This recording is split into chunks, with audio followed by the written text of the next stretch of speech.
Hey, welcome. I'm so glad you're here. Welcome to this episode called Are You a Chosen One? Now, I got into this because recently I replied to a post where another, I guess I would say more like spiritual coach as well, was asking about, hey, do the terms starseed and chosen one and terms like that resonate with you? And I said, honestly, no, they don't resonate with me. I choose to not use those terms or terms like indigo child or rainbow baby or some of these other terms maybe you've heard about that people like to apply to themselves to, maybe define their gifts or define who they are spiritually or maybe where they've come from. Maybe they're defining themselves as another being from another planet or star seed, like, child of another star system, another being from a star system, all of these things, right? And okay, no shade on that at all, not at all, not at all. But you know what? I just don't get into using the terminology. If it resonates with you, great, but if not, but here's the thing. This is why I don't get into it. And this is where you're going to get your takeaways too to shift your perception about, if you are choosing those identities and terms and applying them to yourself, what might that mean? And is there a more powerful place you can actually go instead of those terms, where then you are stepping even more into your personal power and soul alignment and personal knowing? So take a listen here, okay? Gonna work through this. Chosen one. Let's start with that term. That term in the post was the first one that just like boop, got my little antennas right up. Chosen one. How do you feel when someone says, hey, you're a chosen one?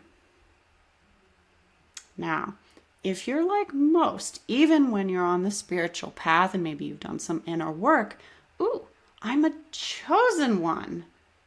Does that feel good? Does that feel more powerful? Does that then feel like you're a chosen one and then that means somebody else is not a chosen one? If you're like most, the answer is yes. That there is then difference, there is separateness, that you are one thing and somebody else is something else, that maybe you are a chosen one, so you are different from the masses, the rest of humanity, those that maybe haven't been chosen. Whatever it even means to be a chosen one, which, is subject to many interpretations across the spiritual community. But let's go here. Where people don't work from and where the masses then and the spiritual community does not then get the understanding is that the word chosen one, the term chosen one, is a misnomer. It actually makes no sense. Why? Because we are all chosen ones, right? I don't use the term like it's just so lacking in truth that we are different from each other. No, we are all the same. We're all chosen ones, right?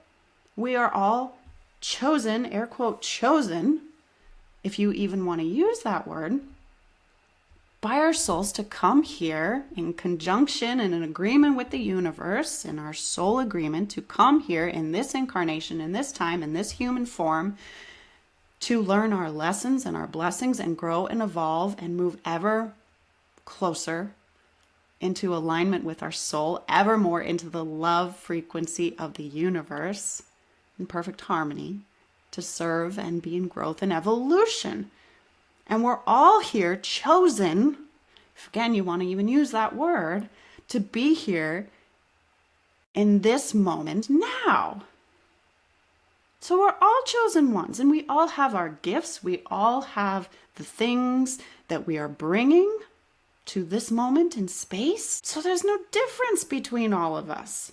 Where the difference comes in is who is choosing to be aware in this moment. Who is choosing to be aware of their growth and evolution, who is choosing to be aware that they are the spiritual, amazing, infinite, divine, cosmic being on this journey and growing and evolving to be more conscious, to be more, air quote, awake. It's just a matter of degrees of who is choosing and allowing themselves to be aware to the universe's wisdom and their soul's wisdom versus staying here in just ego and the 3D-ness of the world and the programming of the world, which then blocks out all of this beautiful amazingness of the universe and infinite wisdom and infinite power around us. So chosen one, yeah, not so much. Where this really gets to with the term chosen ones, as well as these other terms that were coming up like starseed and rainbow baby and indigo child, like, okay, if it hits the spot for you, that's great. But where most use these terms is in a way that creates separateness. What is the intention behind the person who is using the term? What is the intention behind you calling yourself that term? Right? Humans love to give meaning to everything, right? Everything in our language, all of our thoughts, all of it. Yes, we are meaning-making machines. And so, yes, we place meanings with these terms to put it then into context to help us understand, right, what we're experiencing in our human existence, right? So think about when someone says, yeah, you're an indigo child, or you're a rainbow baby, you're a starseed, or whatever else they come up with. Is it simply giving information, whether that information is actually correct for you or not, or whether the term is actually valid or not? Is it truth or not? Not getting into that. Only you and your soul's wisdom have the personal power and karma to see what is actually true for you. Are you from another solar system, another star, all of those things? But what is the intention behind people using these terms? Yeah, okay, maybe it's about information. Humans are very curious by nature. We're always wanting to know more about ourselves, and that curiosity to say, like, how do I define myself? What does this mean for me? Who am I, right? So there's that natural curiosity to always use more and help understand ourselves. But where most people go when they're using these terms is then saying, okay, well, I am a starseed, and that means other people then aren't starseeds. I am an indigo baby, and that means then other people are not indigo babies or indigo child or rainbow baby or these other terms. And again, this is then setting up me and them, me and them, separateness, difference. The deal is, there is no difference. There is no separateness. We are one in the universe. There is no separateness or difference in the universe. We are all one in the universe. One energy, one creation altogether, right? So anything that is different, separate, or creating a feeling of difference or separateness or them versus me or other or you is an illusion. This is a man-made illusion, invented illusion. Again, as I've said, to give meaning and context to our lives, but just the same, it has created comparison, just created a separation, just created a difference, a distinction. And that is an illusion. And all illusion comes from fear, right? All illusion comes from fear, and everything that is an illusion is not creation of the pure love of this universe. So if you're getting into these terms, be mindful of why you're getting into them. What are you doing with the information? How are you feeling or thinking about that term in relation to yourself? How are you thinking about that term in relation of yourself then to others? Does it change how you feel about yourself? Does it change how you feel about other people and yourself in relation to other people? Be very mindful of this, because so many then on this path, I see this all the time then on social media, people start to become proud and a bit puffed up that, yes, I relate to that. I am a starseed, right? And they start to feel better about themselves and they feel like, oh, I'm special. This is self-importance. This is false. This is illusion, right? You are all special. We are all special. We are all unique and equal and one. So if these terms are making you feel better about yourself, or like you're a little better or farther along in your spiritual growth, or a little better, more conscious, more aware, and that's a better thing than somebody who is not yet as aware and as conscious, if it is setting up judgment, if it's setting up comparison, you're getting into the illusion. And this is then the term is not serving you. You've brought it into your identity and now it is not serving you because it's put you into the illusion.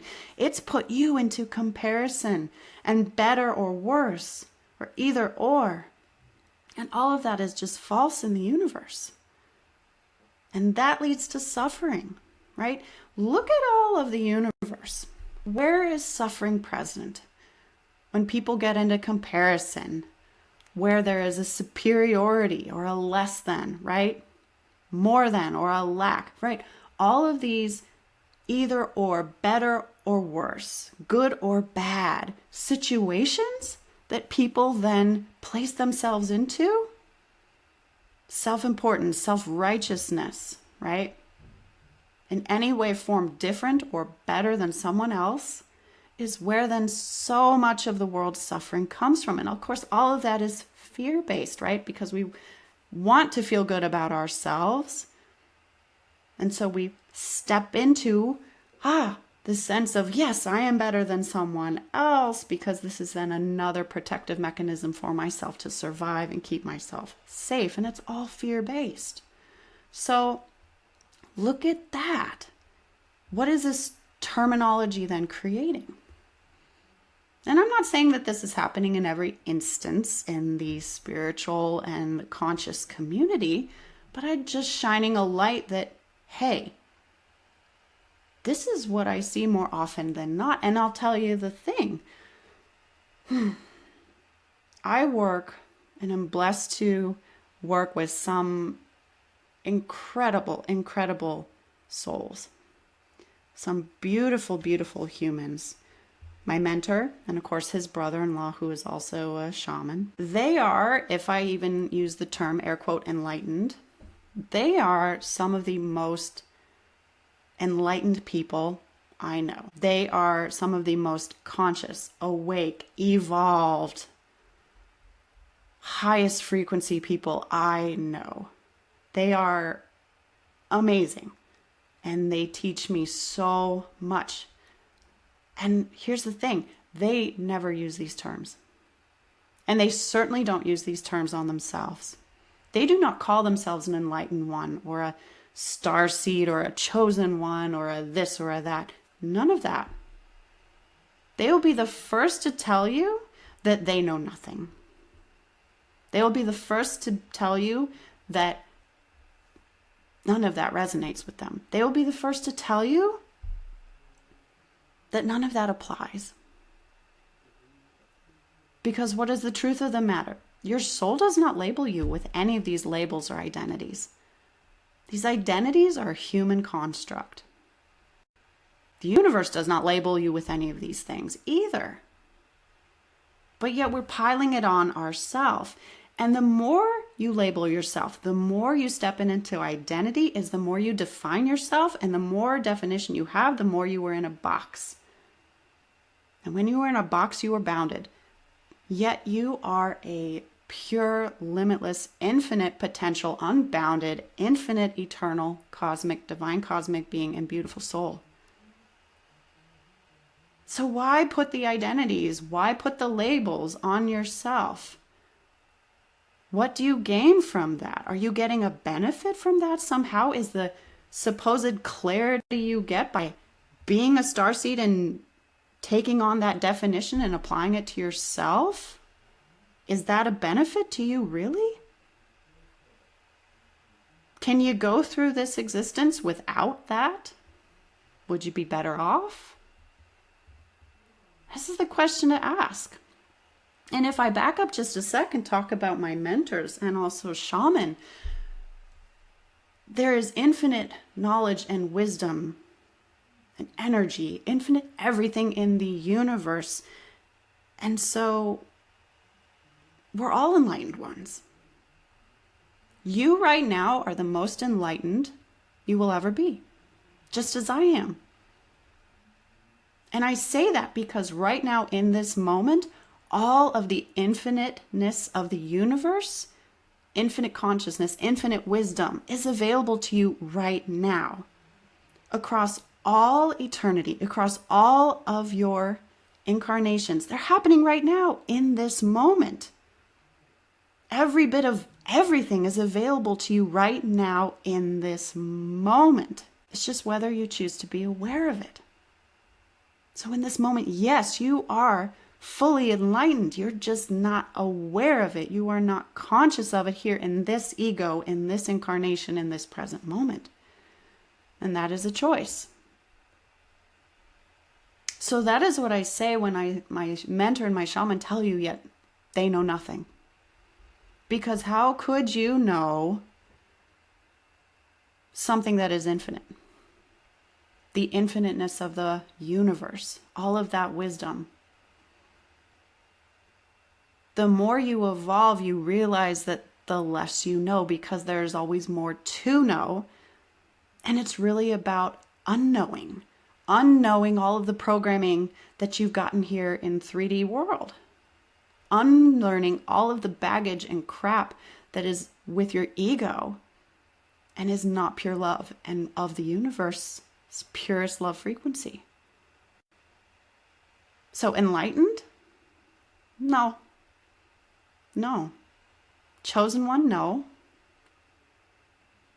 How do these terms help you? I'll go back to that now. How do these terms help you? And if you find that they do, that's great.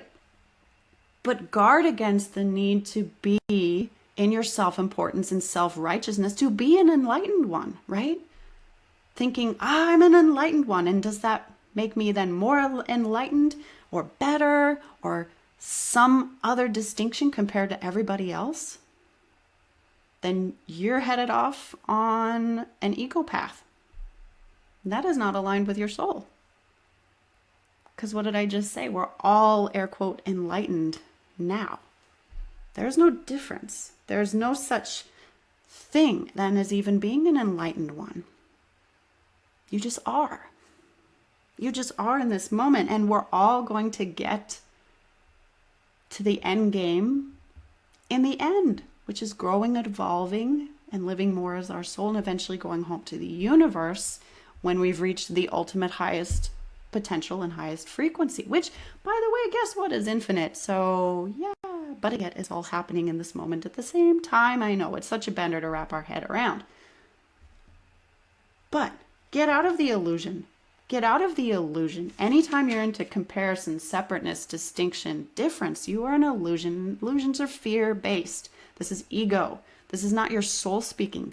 This is not you living in soul alignment. So again, I'll go back. This is about then, as always, your energy and your frequency and what resonates with you. So if these terms resonate with you, that's fine. That's you, right? And that's great. But consider, like I said before, do you need that term to get where you're going? Is it really helping you and serving you in your growth and evolution and raising you to a higher frequency, or is it not? Is it limiting you because yet it is another label and another identity that may or may not actually be true for you in the eyes of your soul and the universe? It's a self-deception from your ego that you are a starseed or something else. Maybe, maybe not. Again, I don't have the personal power to see your karma, right? But so anytime you're getting into where you're going to slap a label on yourself or terminology, or you're going to hook yourself up to some kind of concept or philosophy or something else, ask yourself these questions, right?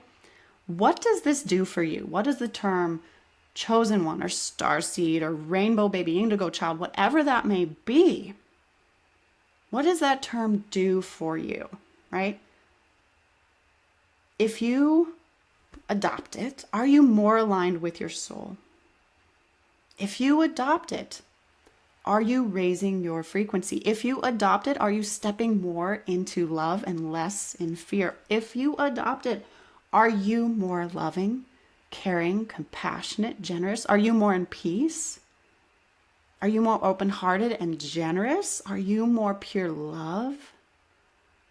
How does it help you contribute to the world and yourself and others in love? Think about that. Think about that. How is this making you more soul-like, which is where we're all going? And the more, of course, you are soul-like and soul-aligned, living as your soul, well, this is then how you have more personal power, how you create more of what you want in life here on the 3D plane. So if that's where you want to head and create more magic, wonderful goodness in your life, then yeah, being more soul-aligned and living more in soul as your soul is the way to go. So if you're picking up stuff that gets in the way of that, it's a great time to ask the questions and see if you want to make a different choice, right? So be aware of that. How is this serving you in your best and highest good? It's not to say anything is right or wrong or good or bad. Again, that is separateness. That is difference. That is comparison. There is no good or bad. There is no right or wrong at all. There is just what choices you make, and they produce outcomes. So if you choose to relate to whatever terms in the spiritual community, fabulous.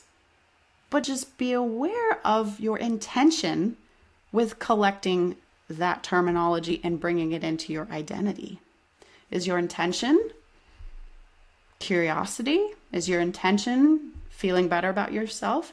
Is your intention feeling then like, whether you mean this consciously or not, but it raises your self-esteem, and now you're thinking also, maybe I'm a little better than someone else. Maybe I'm a little special, or I'm a little different, or I'm a little more important because, hey, air quote, I have gifts and I'm chosen, and so I can make a bigger difference. Be mindful of that. And even you beautiful soul, you are so loving. And even if this isn't your conscious intention, the programming of the world is insipid, and it is always knocking at the door, pushing us to want to be, I'm better than Susie Q, right? So just be aware, and then give yourself that grace and to then make a different choice. So you step out of the illusion of separate and different and better or worse, right? And choose love. Because, like I said, your soul does not label or identify you or put these identities on you in any way. So you know that you can go through life without them. You know that you can exist without putting yourself in a box of any kind of term. So think about that. So what's your takeaway here? Be aware of whatever terminology or labels or identity in the spiritual community you want to put on yourself, as well as all areas of life, and ask, how does this serve you? Is it in your best and highest good and interest in moving you into more soul living and love and contribution, or not? So I'll leave you with those thoughts. All right, beautiful souls, thank you so much for being here. Make it a fabulous day. As always, I ask, how and what are you choosing to love more today, to be more loved today? And remember, love is always the answer. Okay, thanks for being here, and I'll see you next time.